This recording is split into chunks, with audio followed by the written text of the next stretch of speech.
Assalamualaikum warahmatullahi wabarakatuh. Hello guys, perkenalkan nama saya Devina Otapiani, NIM 2011250032, kelas 3A, Prodi Pendidikan Islam Anak Usia Dini. Saya akan membuat suatu tugas yang mata kuliahnya yaitu bimbingan konseling anak usia dini, dan dosen pengampunya yaitu Bunda Deni Febrini SAG MPD. Baiklah, di sini saya akan menjelaskan suatu materi yang berjudul Intervensi Pendidikan Psikoanalisa untuk BK Anak Usia Dini. Pembahasan yang pertama yaitu, apa sih psikoanalisa itu?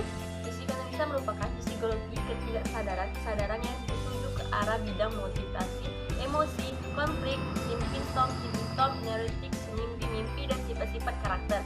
Psikoanalisa dahulu lahir bukan dari psikologi, melainkan dari kedokteran, ini kedokteran bidang sakit jiwa. Tokoh utama psikoanalisa ialah Sigmund Freud. Pada mulanya, Freud memang mengembangkan teorinya tentang struktur kepribadian dan sebab-sebab gangguan jiwa. Yang kedua, ruang lingkup psikoanalisa. Apa saja sih ruang lingkupnya? Yang pertama yaitu konsep dasar psikoanalisa. Beberapa konsep dasar dari psikoanalisa diantaranya yaitu manusia secara spesial bersifat biologis, terlahir dengan dorongan-dorongan instinktif sehingga perilaku merupakan fungsi yang di dalam ke arah dorongan itu. Manusia bersifat tidak rasional, tidak sosial, dan destruktif terhadap dirinya dan orang lain. Libido mendorong manusia ke arah pencarian kesenangan, di mana manusia dideterminasi oleh kekuatan irasional, motivasi tidak sadar, kebutuhan dan dorongan biologis dan naluriah, dan oleh peristiwa-peristiwa psikoseksual yang terjadi selama 5 tahun pertama dari kehidupan alam sadar. Adalah bagian kesadaran yang memiliki fungsi mengingat, menyadari, dan merasakan sesuatu secara sadar. Alam sadar ini memiliki ruang yang terbatas, dan saat individu menyadari berbagai rangsangan yang ada di sekitar kita. Alam prasadar yaitu bagian dasar yang menyimpan ide, ingatan, dan perasaan yang berfungsi mengantarkan ide, ada ingatan dan perasaan tersebut ke alam sadar. Jika kita berusaha mengingatnya kembali, alam bawah sadar adalah bagian dari dunia kesadaran yang terbesar dan sebagian besar dan terpenting dari struktur psikis, karena segenap pikiran dan perasaan yang dialami sepanjang hidupnya yang tidak dapat disadari lagi akan tersimpannya di dalamnya ketidakmampuan menaruh kepercayaan pada diri sendiri dan pada orang lain, ketidakmampuan mengakui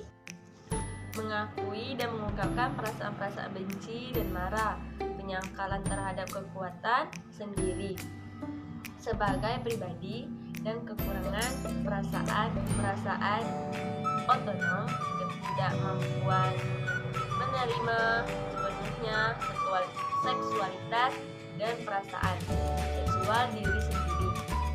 Yang kedua, hakikat manusia. Berdasarkan dari teori yang dikembangkan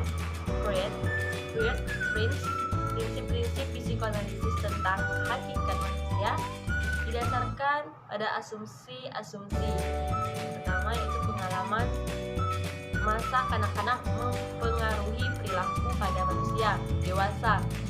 Proses mental yang tidak disadari mengintegrasi perilaku pada dasarnya manusia memiliki kecenderungan mengembangkan diri melalui dorongan libido, dan agresivitasnya sejak lahir. Secara umum, perilaku manusia bertujuan untuk meredakan ketegangan, menolak kesakitan, dan mencari kenikmatan kegagalan dalam pemenuhan kebutuhan seksual, mengarah pada perilaku neurosis. Pembentukan simptom merupakan bentuk defensif apa yang terjadi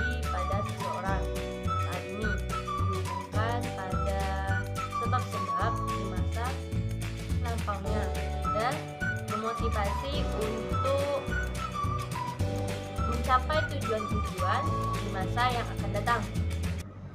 Latihan pengalaman di masa kanak-kanak berpengaruh penting pada perilaku masa dewasa dan diulangi dalam transparansi selama proses terapi. Yang ketiga, hakikat konseling secara umum.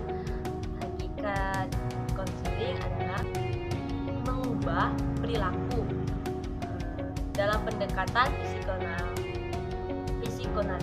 Hakikat konseling adalah agar individu mengetahui ego dan memiliki ego yang kuat, yaitu menempatkan ego pada tempat yang benar, yaitu sebagai pihak mampu memilih secara rasional dan menjadi mediator antara ide dan superego. Konseling dalam pandangan psikoanalisis adalah sebagai proses redukasi terhadap ego menjadi lebih realistik. Calvin S. Hall dan Gardner, ID itu merupakan sistem kepribadian yang asli.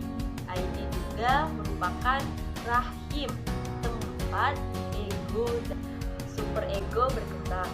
Terus ego itu apa sih? Ego adalah struktur pikiran yang beroperasi menurut prinsip kenyataan atau reality principle yang mengutamakan pemikiran logika dan rasional atau tahap sadar. Ego timbul karena kebutuhan organisme memerlukan transaksi yang sesuai dengan dunia kenyataan. Sumber ego itu merupakan struktur yang terbentuk dari komponen-komponen sosial dan moral. Struktur ini bertanggung jawab menentukan tingkah laku baik dan buruk, beroperasi menurut prinsip moral. Calvin S. Hall dan Gardner Lindsay, superego adalah perwujudan internal dari nilai-nilai dan cita-cita tradisional masyarakat sebagai mana diterangkan orang tua kepada anaknya dan dilaksanakan dengan cara memberi hadiah-hadiah atau hukuman-hukuman. Superego adalah wewenang moral dari kepribadian dan mencerminkan yang ideal, bukan yang real, dan memperjuangkan kesempurnaan dan bukan kenikmatan. Merekonstruksi, membahas, menganalisa, dan menafsirkan kembali pengalaman-pengalaman masa lampau yang terjadi di masa kanak-kanak. 5. Karakteristik konseling. 1. Karakteristik konseling ini adalah bahwa terapi atau analisa bersikap anonim atau tak dikenal dan bertindak dengan sangat sedikit menunjukkan perasaan dan pengalamannya, sehingga dengan demikian klien akan memantulkan perasaannya kepada konselor. Konselor terutama berkenaan dengan membantu klien mencapai kesadaran diri, ketulusan hati, dan berhubungan pribadi yang lebih efektif dalam menghadapi kecemasan melalui cara-cara realistis. Yang keenam, peran dan fungsi konselor pada psikoanalisa. Peran konselor pada psikoanalisa.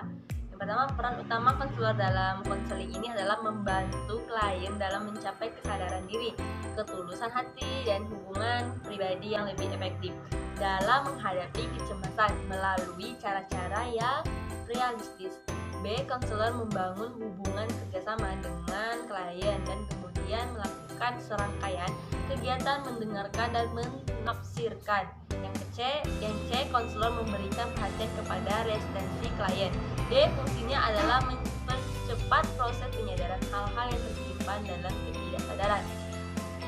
Fungsi konselor yang pertama yaitu berusaha membantu klien dalam mencapai kesadaran diri, kejujuran, efektifan dalam melakukan hubungan personal mengenai kecemasan secara realistis, memperoleh kendalitas tingkah laku yang impulsif dan irasional, mendorong pemindahan perasaan.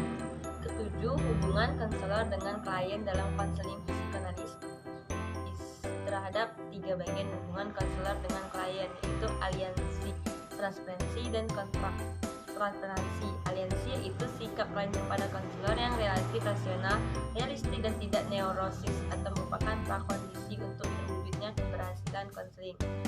B. Transparansi. 1. Pengalihan segenap pengalaman klien di masa lalunya terhadap orang-orang yang menguasainya yang ditujukan kepada konselor. 2. Merupakan bagian dari hubungan yang sangat penting untuk dianalisis.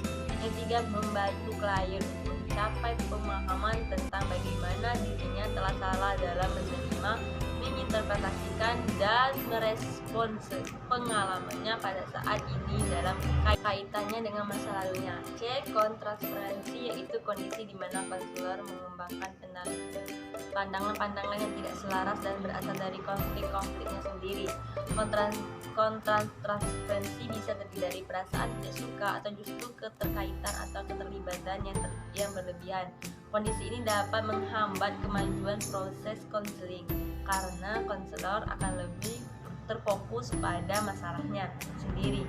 Konselor harus menyadari perasaan yang terhadap klien dan mencegah pengaruhnya yang bisa merusak. Konselor diharapkan untuk bersikap relatif objektif dalam menerima kemarahan, cinta, duka, kritik, dan emosi-emosi kuat lainnya dari konseling. Tahap konseling pertama,